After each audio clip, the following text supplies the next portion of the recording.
చేయొద్దు. మనం ఎందుకోసం పిలువబడ్డాము? తెలిసి చెప్దాం.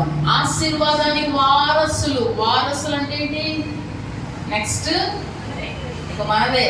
ఆశీర్వాదానికి వారసులుగా ఉండడానికి మనం పిలువబడ్డాం కనుక ద్వేషించిన వారిని, దూషించిన వారిని మేలు చేయక, కీడు చేయక వారిని దీవిద్దాం, వారికి మేలు చేద్దాం, వారిని ఆశీర్వాదకరమైన మాటలు మాట్లాడదాం. అప్పుడు సైన్యములకు అధిపతియగు యెహోవా మనకు తోడుగా ఉంటాడు. మేలు చేసే విషయంలో అలసిపోకూడదు, విసిగిపోకూడదు. మేలు చేసే విషయంలో మరి ఎవరికి మేలు చేయాలి? అదే గలతీ పత్రికలో 5వ అధ్యాయంలో కొంచెం కిందకి రండి. అక్కడ విశ్వాస గృహమునకు మేలు చేయడము అని ఉంటుంది చూడండి. అదే గలతీ పత్రికలో 5వ అధ్యాయం కింద వచనంలో ఆఖరి 19వ వచనంలో విశేషముగా, కాబట్టి మనకు సమయం దొరికిన కొలది అందరి ఎడలను విశేషముగా విశ్వాస గృహమునకు చేరిన వారి ఎడలను మేలు చేయదము. అందరికీ మేలు చేద్దాము. మరి విశేషంగా ఎవరికి మేలు చేద్దాము? ఎవరికి మేలు చేద్దాం? విశ్వాస గృహము. విశ్వాస గృహం అంటే ఎవరు చెప్పండి? విశ్వాస గృహం అంటే దేవుని సేవకులు, దేవుని సంఘము, ఫెయిత్ హోమ్. విశ్వాసంతో బ్రతికేవారు. వారికి ఏ విధమైనటువంటి ఉద్యోగం ఉండదు, ఏ విధమైనటువంటి వ్యాపారం ఉండదు. దేవుని సేవయే వారికి ఆధారం. వారిని విశ్వాసం మూలముగా బ్రతికేటువంటి వారు, అటువంటి వారు విశ్వాస గృహము అంటారు. ఆ గృహాన్ని ఏమంటామా? విశ్వాస గృహం, ఫెయిత్ హోమ్ అని అంటాం. ఈ విశ్వాస గృహానికి మరి విశేషంగా మనం ఏం చేయాలి? ఏం చేయాలిట? మేలు చేయాలి. విశ్వాస గృహానికి మనం మేలు చేయాలి. విశ్వాస గృహానికి కీడు చేయకూడదు.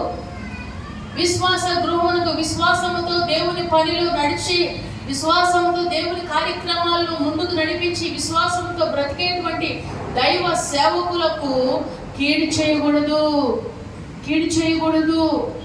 మేలు చేద్దాం. ఎవరికైనా మనం కీడు చేస్తే, లేదా మనం కీడు చేస్తే ఏం జరుగుతుంది? ఒకసారి ఆ మాట చదువుకుని ముగించుకుందాం. సామెతల గ్రంథము 17వ అధ్యాయం 13వ వచనం. సామెతలు 17:13.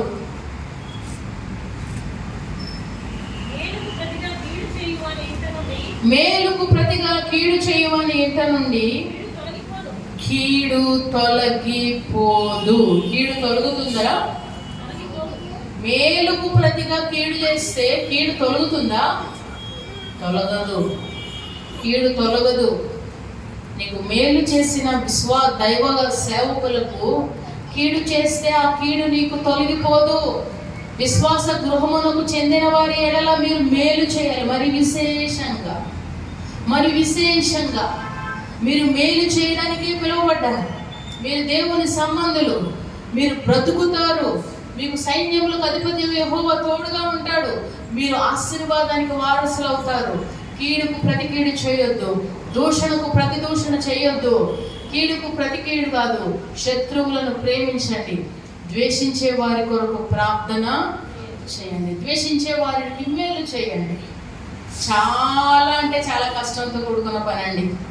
చాలా అంటే చాలా కష్టంతో కూడుకున్న పని. మా వల్ల అయితే కాదు, నీ ఇష్టం. దేవుడు అన్నాడు, మీ ఎదుట నేను ఆశీర్వాదం ఉంచాను, శాపం కూడా ఉంచాను. ఏది కావాలో కోరుకోండి అని మనకే వదిలేశాడు ఆప్షన్. మీరే కోరుకోండి. నీకు ఆశీర్వాదం కావాలా, శాపం కావాలా, నువ్వు కోరుకో. నీకు ఇది కావాలి అనుకుంటే దాని ప్రకారం నడువు. నువ్వు తప్పక దీవించబడతావు, తప్పక ఆశీర్వదించబడతావు. తప్పక దేవుడు నీకు తోడుగా ఉంటాడు. తప్పక దేవుని సన్నిధి నీకు తోడుగా ఉంటుంది. కీడు చేస్తే కీడు మన ఇంటి నుండి తొలగిపోదు. మనకు మేలు విషయంలో జ్ఞానులుగా ఉండాలి, కీడు విషయంలో నిష్కపటులుగా ఉండాలి. అటువంటి కృప దేవుడు మనందరికీ దయచేయును గాక. ఆమేన్.